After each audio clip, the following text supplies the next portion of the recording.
trying to convey here with this film? Okay, this film is the fourth film of a 4-hour series. And essentially the film relates the history of Latin music beginning in the 1930s and up until, you know, it was sort of like 2008, 2009. As you can see, a lot of these people that began and exploded into the American cultural scene at the turn of the century and a little later went on to build tremendous careers, and they all are out there now with new projects.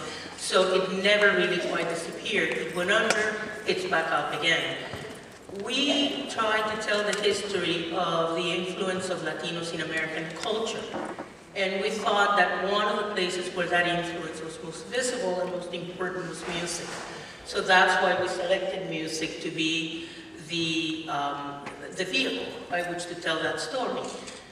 It is a musical story. I mean, one thing that we have to remember is that the series is about music, and culture sort of takes, and sociology and all of those other themes take kind of a second role. What you see there is a very unique thing, which is kind of a confluence of a lot of factors, including one man, Emmy Award, who needs to get his place, you know, who has his place in history but needs to be acknowledged over and over again. And this other man, Tommy Mottola, who puts all the resources of Sony Records behind this project. And so they get all these artists and they launch them together, and they create literally an explosion. And through that explosion, they break through the American mainstream, which is so cluttered. And it is really a rare moment in Latin music history. But the fourth program really is the culmination of a long, long trajectory that really begins in the 30s and goes up, you know, and continues on. And as we go on and as we become more and more integrated into this country, we absorb influences from other people. We give our influences to other people. As you can see, more and more the African American influence gets into Latin music. The Latin music becomes part of African American culture, and we're all, you know, becoming closer as time goes on. We saw a variety of artists in this film. A lot of work went into it. How long did it take you to some of the footage we saw that you were able to put into this film? How long did it take you to put this together? What went into it? Well, the series really took 7 years to get funded, which was interesting. When we began to do the series, there was the idea that, you know, it was before Ricky Martin's debut at the Grammys when we first began working with the series. And then the Latin wave exploded. And then years later, somebody took notice and said, well, maybe this is a film that ought to be made. The film itself took about 1.5 years to make. All 4 hours were done at the same time. And, you know, as it is usually the case with these very big series, the real challenge is to do both compression and depth. I mean, you want to deliver something that is inclusive and that gives you a sense of the entire narrative arc of a story, but at the same time you want to leave people with a certain knowledge of what's underneath, what are the themes that you're dealing with, who are these artists, what do they stand for.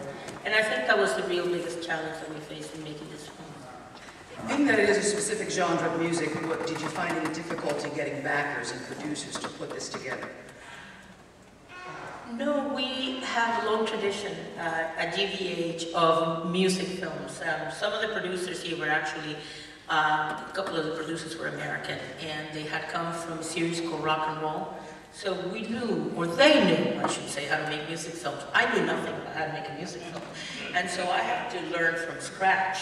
And it wasn't easy because my tendency is always to look at the more, you know, human and sociological aspects of a story, and then suddenly I have to be talking about music, and I didn't know what to say about music.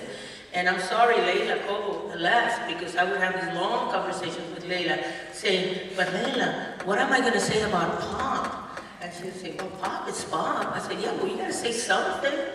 And so that was, for me personally, the biggest struggle is what do we say about pop that really kind of echoes across the cultural landscape. And I found that really truly more in reggaeton than I did in pop. I really, you can see it in the film that, you know, I love pop, and I love our history as Cubans, as Latinos, and how we really, built that whole thing, from nothing, really. From when you look at the beginning, that minimal little thing, Gloria Estefan is going ding, ding, singing, feeling, and then you realize what was built from that. You look back and you really have to take notice what an enormous accomplishment that entire thing was. I love hip hop and I love reggaeton, and you can see that somewhere along the way, that's where my heart comes in the film. So this was a history lesson for you in a lot of ways, a learning curve for you. Oh, it was a very much of a learning curve for me. And not only that, but I was serious producing. So not only did I have to learn for myself, I have to make believe that I knew something to the rest of the producers that were serious. That was tough. It's always hard to do that. Any more questions? Would you come to the mic?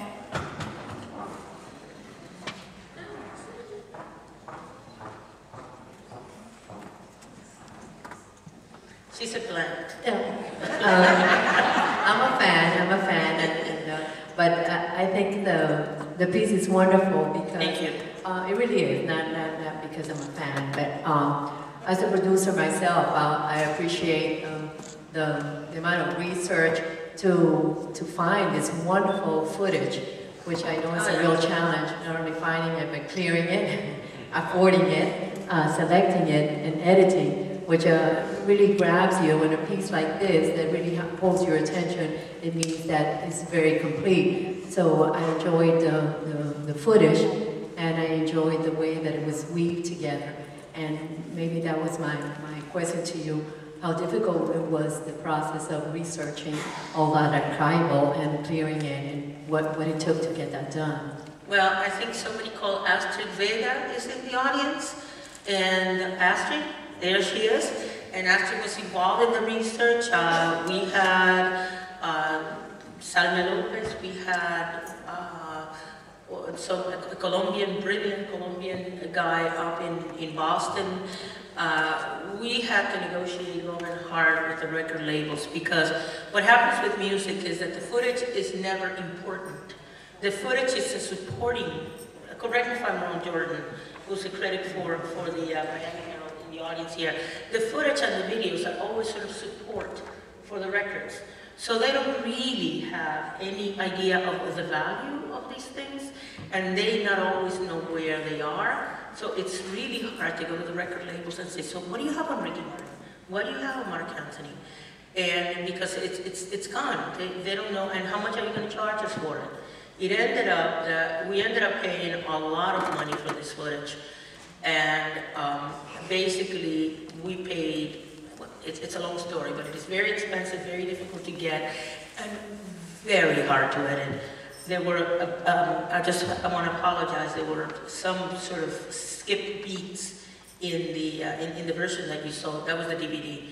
We really were exquisitely careful with marrying the sound and the footage and the edits. And I had a wonderful editor, and we spent days and days and days just making sure everything worked perfectly. And it goes into the interviews, and you have, you're editing music, and you're editing footage, and you're editing interview at the same time. And it's very challenging with a music program. I think it is the most challenging thing I've ever done in terms of the actual craft of documentary filmmaking.